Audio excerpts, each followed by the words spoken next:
सामने से एक ट्रक चलकर लखनऊ के लिए जाता है। जैसे ही रास्ते में उस ट्रक ड्राइवर को भूख लग जाती है तो ट्रक ड्राइवर मुरादाबाद में एक जगह पड़ता है कैंची पुलिया। बात आपसे कर रहे हैं 24 जनवरी 2024 की। वो इस ढाबे पे ट्रक को रोक करके आराम से खाना खाने के लिए ड्राइवर रुकता है। उसी बीच पता चलता है कि बड़ी संख्या में वहां पे लोग जुट जाते हैं और काफी हंगामा करने लगते हैं। दरअसल उस ट्रक के भीतर कुछ जानवर होते हैं और यही सूचना फैल जाती है कि इसके भीतर गौवंश पड़े हुए हैं। जो एक थाना इंचार्ज होते हैं वहां पर उनके पास सूचना मिल जाती है, खबर लगती है, वो मौके पे आ जाते हैं और मौके पे आने के बाद जो है वहां पर जाकर के देखते हैं तो कुछ लोग बहुत जबरदस्त तरीके से हंगामा वहां पे कर रहे थे। पुलिस ने उन हंगामा को शांत किया। शांत करने के बाद कहा कि अभी देखते हैं कि इनसे बातचीत करते हैं ड्राइवर से, और बातचीत करने के बाद जो कुछ भी इनकी गलतियां होगी उसके बाद कार्रवाई इन पर करेंगे। जैसे ही ट्रक को खोला जाता है, ट्रक को खोलने के बाद उसमें देखते तो उसके भीतर मुर्रा पड़ जाती है कि कुछ भैंसे पड़ा हुआ आता है। जैसे भैंसों को देखते हैं तो उसके बाद हंगामा करने वाले लोग शांत हो जाते हैं, लेकिन उसके बाद कुछ देर के बाद फिर से हंगामा शुरू कर देते हैं। कहते हैं कि कुछ ना कुछ कार्रवाई तो आपको करनी ही पड़ेगी। जब आप कार्रवाई की आती है तो ऐसा परेशान हो जाते हैं, आप कार्रवाई करे भी तो क्या करे।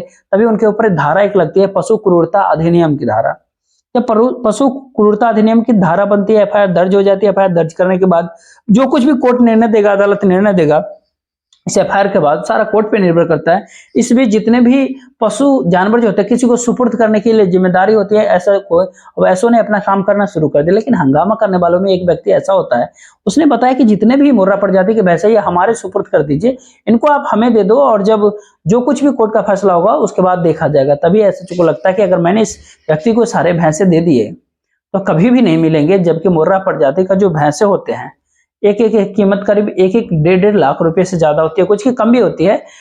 ऐसा इस बात को देख करके पुलिस घबरा जाती है कि जहां मेरा मन करेगा, जहां कानून की बातें होगी उसी हिसाब से बात करेंगे। तुमको जबरदस्ती हम कोई जानवर नहीं देने वाले हैं, कोई भैंस देने वाले नहीं है। तो यहीं पे से जो नेता, जो व्यक्ति होता है, जो हंगामा करवा रहा था उसमें और ऐसो में ठन जाती है। आगे जो कुछ भी होता है इस कहानी के भीतर उसकी कल्पना किसी भी नहीं किया होगा।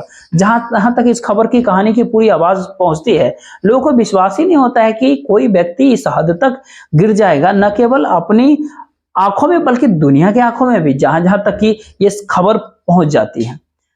नमस्कार, मेरा नाम जितेंद्र कुमार, आप देख रहे हैं स्टडी सफर तक। आज की जो सच्ची घटना मैं आपको बता रहा हूँ, दरअसल ये सच्ची घटना होता है उत्तर प्रदेश राज्य का एक जिला लगता है मुरादाबाद, उसी का एक थाना लगता है छजलेट। दरअसल छजलेट थाना क्षेत्र का एक गांव पड़ता है चेतरामपुर, और बात हम आपसे कर रहे हैं 28 जनवरी 2024 के रात करीब 10 बजे के आसपास की। गांव के ही एक गरीब महिला होती है जिसका नाम होता है कमला देवी। दरअसल कमला देवी के घर के बाहर एक बहुत अच्छी सी गाय बंधी होती है। रात में करीब 10 बजे के आसपास जब उसकी आंखें खुलती है तो उसकी गाय जो है वहां से गायब हो चुकी थी। वो महिला ने काफी जोर जोर से चीखना चिल्लाना जब शुरू किया, जैसे ही महिला चीखना चिल्लाना जब शुरू किया, गांव के लोग जब जागते हैं, अब उसके गाय को खोजना शुरू कर देते हैं। करीब 2 घंटे के बाद पता चल जाता है कि गांव के पास में गाय के अलग अलग टुकड़े पड़े हुए हैं। उसकी किसी ने हत्या कर दिया है, जान से मार दिया, काफी निर्मम तरीके से हत्या किया। जिस हत्यारे जो होते हैं वो भाग जाते हैं वहां से हत्या करके।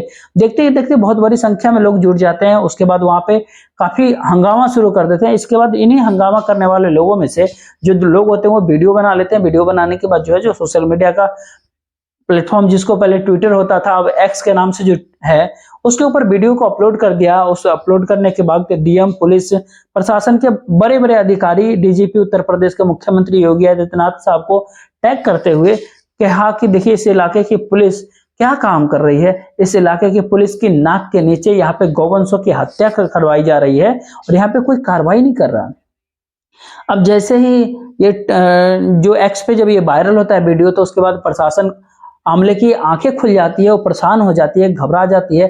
कुछ लखनऊ से लगातार दबाव पड़ता है कि तुम्हारे इलाके में इस तरह के गौवंशों की हत्या की जा रही है। अभी 16 तारीख को हुई थी और इसके बाद अब 28 तारीख की हो रही है। आखिरकार तुम्हारे पुलिस प्रशासन कर क्या रही है?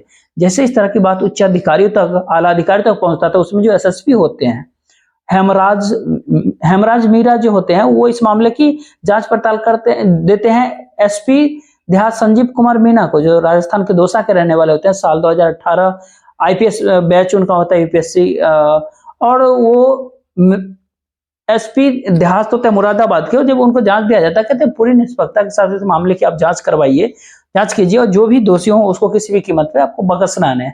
अब आईपीएस अधिकारी ईमानदार उस आईपीएस अधिकारी ने पूरी ईमानदारी से इस मामले की जब जांच पड़ना शुरू किया, गांव पहुंचते हैं उसी चितरामपुर जहां पर कमला देवी की गाय की हत्या होती है, वहां पर जाके बहुत बारीक से बारीक चीजों को खंगालने का प्रयास किया। वहां पर एक एक चीज को जब बारीक से देखा जाता है तो पता चलता है एक लोअर वहां पे होता है, लोअर को जो उठा कर देखा जाता है उसके भीतर एक पर्स रखा हुआ, पर्स के भीतर से जो एक मोबाइल नंबर लिखा होता है, साथ ही एक व्यक्ति का उसमें फोटो होता है। वो व्यक्ति कोई और नहीं बल्कि इसी चितरामपुर गांव का रहने वाला मकसूद नाम का व्यक्ति होता है।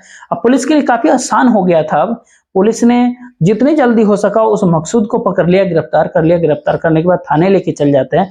अब उससे सख्ती दबाव से पूछताछ करने लगते हैं। वो हाथ जोड़ करके कहता है कि साहब मैंने कोई अपराध नहीं किया है, मैंने किसी की भी हत्या नहीं की है, हमें आप माफ कर दीजिए।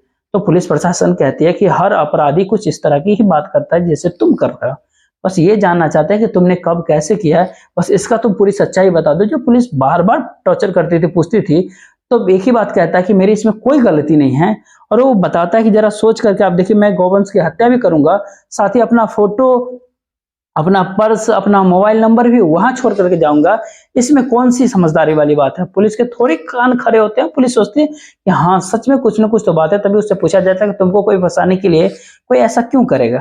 तभी वो एक नाम लेता है, वो भी इसी चितरामपुर गांव का रहने वाला एक लड़का होता है जिसका नाम होता है साहबुद्दीन। कहता है साहबुद्दीन के भाई से कुछ दिन पहले झगड़ा मेरा हो गया था। पुलिस ने एनसीआर में मामला दर्ज कर लिया था, लेकिन मेरे एक व्यक्ति को गंभीर चोट लगी थी, काफी चोट लगी थी, जिसकी वजह से 308 में मुकदमा दर्ज किया गया था। पुलिस ने ईमानदारी से कार्रवाई जब की और साहबुद्दीन को ऐसा लगता है कि पुलिस ने उसकी बात सुनी ही नहीं, इसीलिए उसने मुझे चेतावनी धमकी दी थी कि मैं किसी दिन तुम्हें फंसाऊंगा। पुलिस वालों को लगता है शायद यहाँ से साहबुद्दीन से कुछ ना कुछ रास्ते निकल कर सामने पुलिस ने साहबुद्दीन को पकड़ लिया, उससे सख्ती से पूछताछ किया तो पुलिस के सवालों के कुछ सही सही जवाब नहीं दे पा रहा था। इसलिए पुलिस प्रशासन को लगता है कि शायद यहीं से कुछ ना कुछ क्लू मिल जाएगा। और जब पुलिस काफी दबाव से पूछताछ करता है तो उसने स्वीकार किया कि वो अपने दोस्त जमशेद के साथ मिलकर गौवंश की हत्या किया है, तो उसने चोरी की थी और इस काम के लिए उसने कई लोग हैं जो जिम्मेदारी दिया था। दरअसल वो साफ साफ कह देता है कि बजरंग दल का जिला प्रमुख जो होता है, जिसका नाम मोनू बिश्नोई और सुमित और गांव रसूलपुर गुर्जर का उसका रहने वाला होता है, जिसका थाना कांट लगता है पड़ता है। और रमन चौधरी एक होता है जिसका गांव जो है खानपुर मुजफ्फरपुर जो छजलेट थाना क्षेत्र के भीतर ही आता है, और ये भी बजरंग दल का एक कार्यकर्ता ही होता है। अगला नाम लेता है राजीव चौधरी, उसका गांव चक पचकोरा होता है, जिसका उसका भी थाना लगता है छजलेट। जब पुलिस प्रशासन के सामने इन 3-4 लोगों का नाम लिया जाता था, पुलिस को विश्वास नहीं होता है। दरअसल 28 की उस रात में, 28 जनवरी की उस रात में सबसे ज्यादा ये लोग प्रदर्शन कर रहे थे। मोनू बिश्नोई के ही नेतृत्व में प्रदर्शन किया गया था।